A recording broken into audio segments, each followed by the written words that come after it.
ये के सिंह जी स्वयं तो समाज सेवा से और दूसरे कार्यों से जुड़े ही थे, लेकिन रेड क्रॉस के वो संस्थापक पैटर्न भी थे। रेड क्रॉस की जब यहाँ हम लोग शुरुआत कर रहे थे, श्री सुनील कुमार बंडवाल उस समय डीसी थे, तो उस समय सबसे पहले आकर के वो रेड क्रॉस की पैटर्न सदस्यता ग्रहण किए। उसके बाद ही सुनामी जैसा तूफान आ गया था जिसमें पूरा देश माने तबाह था। उस समय भी उन्होंने 20 लाख रुपया सबसे पहला डोनेशन उन्होंने डीसी के हाथ में समर्पित किया, और हम लोगों ने उस समय 1 करोड़ रुपया जमशेदपुर से कलेक्ट करके दिया था उनके नेतृत्व में। और हमेशा रेड क्रॉस का वो मार्गदर्शन करते रहते थे और रेड क्रॉस के हर कार्य में जुटे रहते थे। वो हमारे बीच में नहीं है, लेकिन उनकी जो प्रेरणा है वो हमारे साथ है, और उसको हमेशा अमर रखने के लिए कि उनकी प्रेरणा हमारे साथ रहे, उनके बताए गए राह पर हम चलते रहें। समाज सेवा के क्षेत्र में हम लोग प्रत्येक वर्ष उनके जन्मदिन पर ये रक्तदान शिविर का आयोजन करते हैं। जनवरी में उनके पुण्यतिथि पर नेत्रदान महायज्ञ करते हैं, और सालों भर जो भी कार्यक्रम रेड क्रॉस का होता है।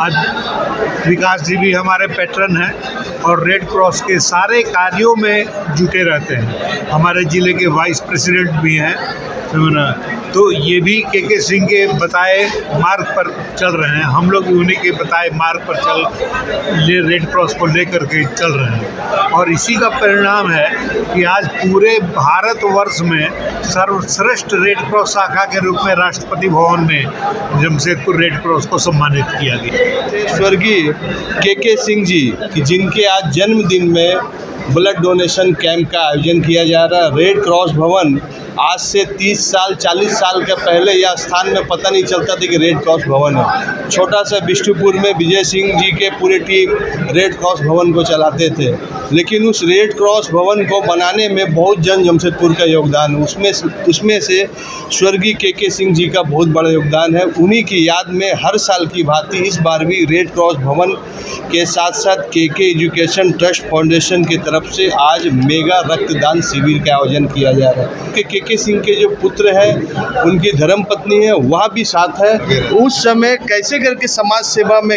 हाँ, उनका तो बहुत इच्छा रहता था, हमेशा समाज सेवा में लगे रहते थे। सब अपना काम निपटा के बस समाज सेवा में, बस इतना ही। माता जी अधिक नहीं, कैसे क्या चीज़ था? एक तो ब्लड इसमें तो हेल्प किए, लेकिन ऐसा कोई उनके घर में आता था? देखिए, मैं जब बहुत छोटा था तो हम लोग दरभंगा में रहते थे, और वो बाढ़ पीड़ित एरिया था, वो हर साल बाढ़ आता था। तो हमारे बगल में एक बड़े किसान थे, बहुत उनकी ज़मीन थी। मेरे पिताजी उनकी पूरी अनाज खरीद लेते थे, ट्रक की ट्रक अनाज खरीद लेते थे। और जो भी वहाँ पे रेलवे स्टेशन था, रेलवे स्टेशन में पूरे जो डब्बे लग जाते थे, उस समय सारी रेलवे बंद हो जाती थी, और दरभंगा जो है सबसे ऊंचे जगह में था।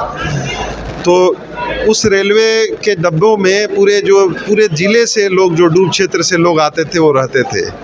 और मेरे पिताजी उसमें लगातार लगे रहते थे, उनके लिए भोजन बनवाना और उनकी व्यवस्था करना। हम लोगों की भी ड्यूटी लगती थी। हम अपने दोस्तों के साथ, उस समय हम लोगों को गेहूं मिलता था। क्या उम्र था उस समय? मैं उस समय करीब 8-9 साल का था, और 8-9 साल से मतलब हम लोगों ने शुरू किया, और मोटा मोटी 13-14 साल तक वहाँ लगभग हर साल 4-5 साल तक हम लोगों को वो मौका मिला काम करने का पापा के साथ। तो उस समय हम लोगों को ड्यूटी मिलता था कि गेहूँ जाके आटा चक्की में पिसवा लेना है।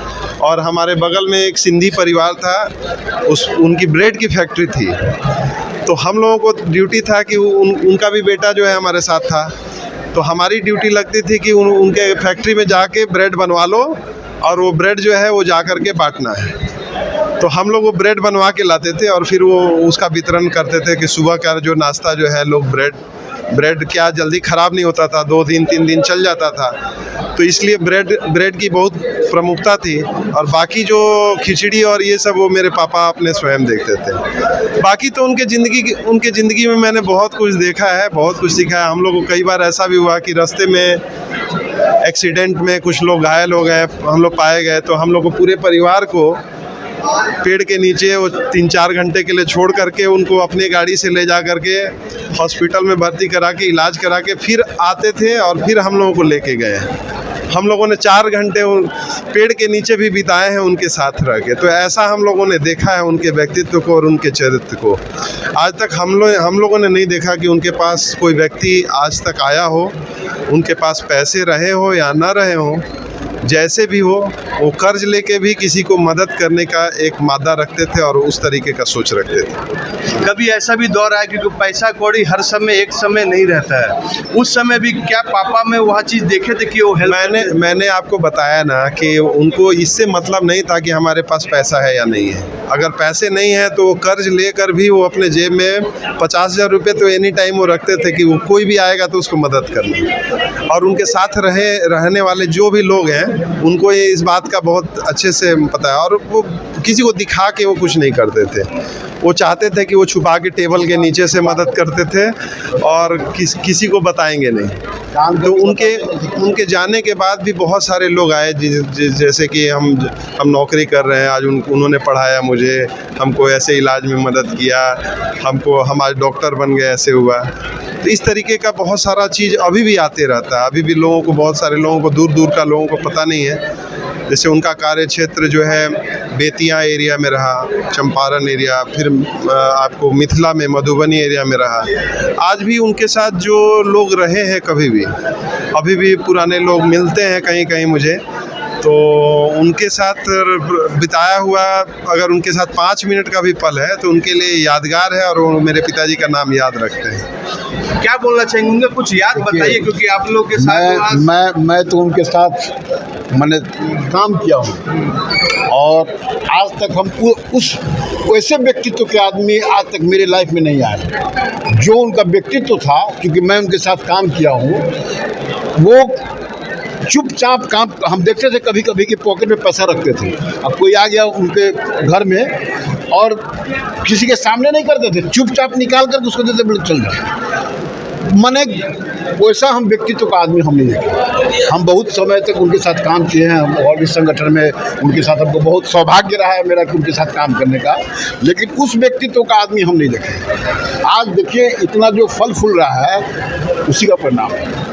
आज इनके पुत्र हैं, ये हैं, देखिए इनका भी उसी तरह का ये है, आज सब बढ़ रहा है। आज पूरे शहर में आप असेसमेंट करके देख लीजिए कितना ऐसे बहुत पैसे वाले लोग हैं शहर में, लेकिन कौन है कि हर 2 महीना पर कोई बड़ा प्रोग्राम हो रहा है और उनके नाम पर पूरा सेवा का काम चल रहा है। अभी देखिए इसी में हुआ था, वो अपंग लोगों के लिए पूरा व्यवस्था हुआ था, 1007 आदमी का हुआ। अभी आई कैंप में 400-500 आदमी का हर साल हो रहा है। कौन है? पैसा तो बहुत आदमी के पास है लेकिन कोई कर नहीं सकता है। उनके परिवार इस सभ्यता को, इस संस्कृति को और यह सोच को आगे बढ़ाने का काम कर रहा है, यह उससे बड़ा खुशी की बात है। और सबसे बड़ी चीज़ कि जो व्यक्ति इसमें सहयोग नहीं कर सकते, जिनके पास अर्थ नहीं है, वह भी आज का दिन में ब्लड दान देकर उसमें सहयोग कर रहे हैं। हमें लगता है कि ऐसा सोच को सलाम करना चाहिए, ऐसे सोच से सीखना चाहिए कि वह समाज से भी जमशेदपुर में कम से कम अगर 10 अगर और हो जाए, हमें लगता है कि कोई जमशेदपुर में गरीब दुखी नहीं रहेगा। एडी लाइव वीडियो को लाइक कीजिए, चैनल को सब्सक्राइब कीजिए। एडी लाइव के पूरी टीम की ओर से सभी को धन्यवाद। जोहार।